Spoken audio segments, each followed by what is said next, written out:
Well, today's video is about some of the preparations I'm doing to get my greenhouse ready for planting for the upcoming season. Now, right up front in this video, I've got a little time-lapse sequence of a cauliflower plant growing that was in my basement little grow bed, seed bed area, and I think it was put in there like August or something like that, and it's the 1st of February right now, so it's been about 4 or 5 months, but I'll track that thing through the months of growth, and you can kind of see how slow and methodical those things grow. I'm also going to show you some of my seed beds and some of the germination areas I've got that I'm getting ready to plant out here in all the greenhouse spaces that I've got. And this greenhouse is an aquaponic and soil-based system. Now the soil is fed off of fish water, so it's sort of aquaponic, I guess, hybrid or something. But anyway, now on with the video. I wanted to show you a little time lapse here of a cauliflower plant that was planted in our basement grow bed here on October 24th. Now, as you can see, going through the time lapse here, it kind of grew very slowly, and in a few minutes here you'll see the last picture from this sequence was January 1st. And then I've got one more starting on January 31st. So hang in here and I'll show you that. It is January the 1st today, and this is that broccoli planter. It's a cauliflower plant. And you can see there is a cauliflower head forming down in there.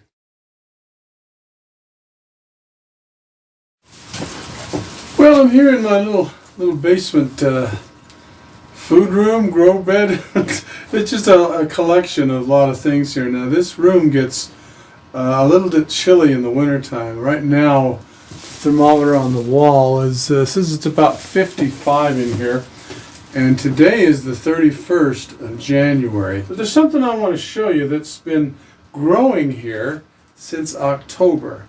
And this is a cauliflower plant.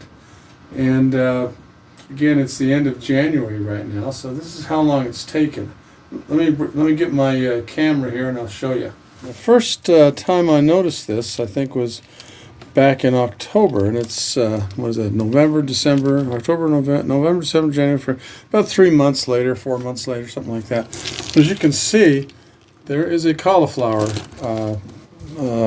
head growing down there, and so this is kind of working out pretty good. I'm going to maybe plant some more stuff in here. Now, on this side, I've been growing seedlings. And so you can see right here, there's one right here. That's brandywine tomatoes. And these are those other seedlings that I pulled out of here that I think I showed you in the other video, the previous video.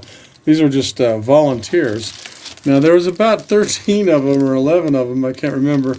And it looks to me like 3 of them are doing well and the others died off, and that's not very good. That's like 20% success rate.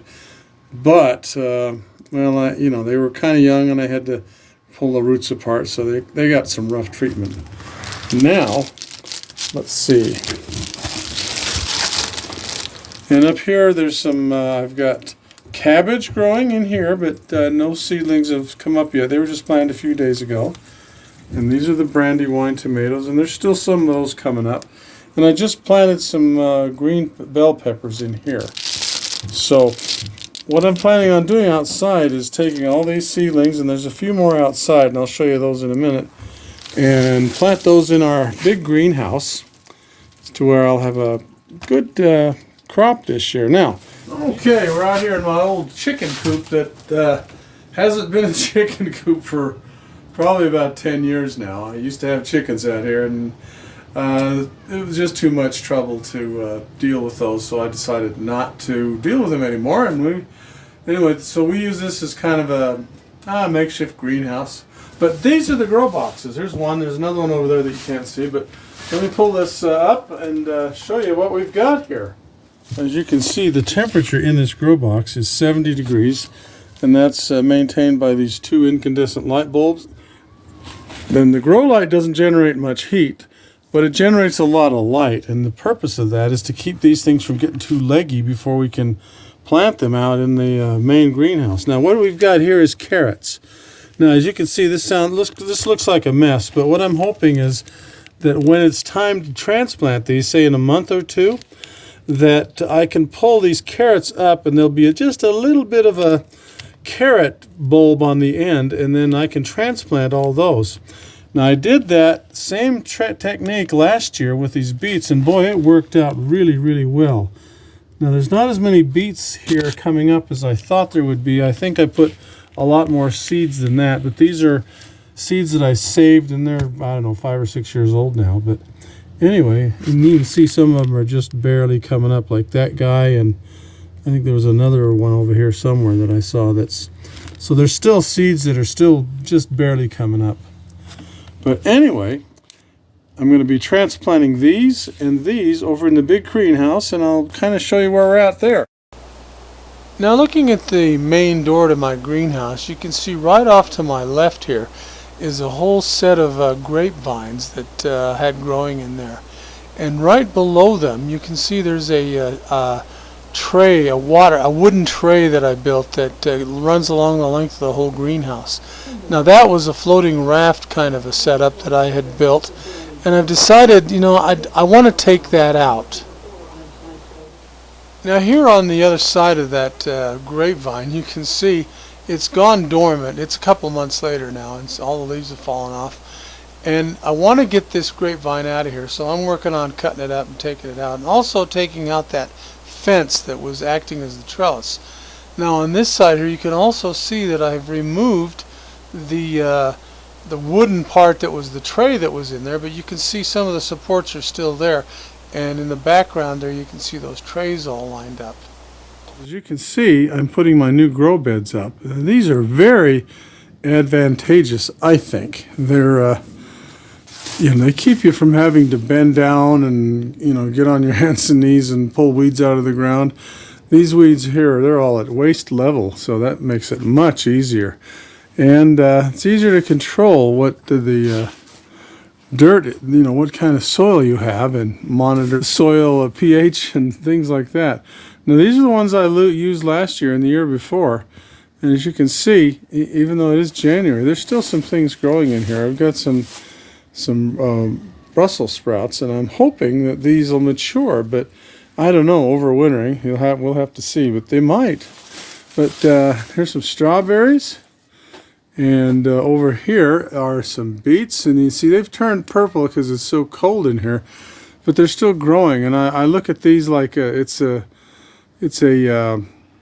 root cellar, but without the cellar part. And they keep really nice out here. Three of these grow beds were full of beets, and I've already harvested them up through the fall, and then this is the one that's left. And I'm going to save one of the plants in there to have it go to seed, so I have some seeds too. And I tried growing some carrots out here on this one. These four, I tried growing some carrots, but I just sprinkled them in there, you know, kind of traditional style, which I'm not going to do this year. I'm going to actually let these grow about, oh, I don't know, there's an old one. Oh, maybe not quite that big. Hopefully in that can that I showed you, or in that pie pan I showed you there, where they're sprouting in the germination box. I let them get maybe this big, maybe, and then individually plant them along here. And I know that sounds like a lot of work, but when they're waist high like this, it's not much work. It's quite easy to do. So this is how the greenhouse kind of looks starting the new season here.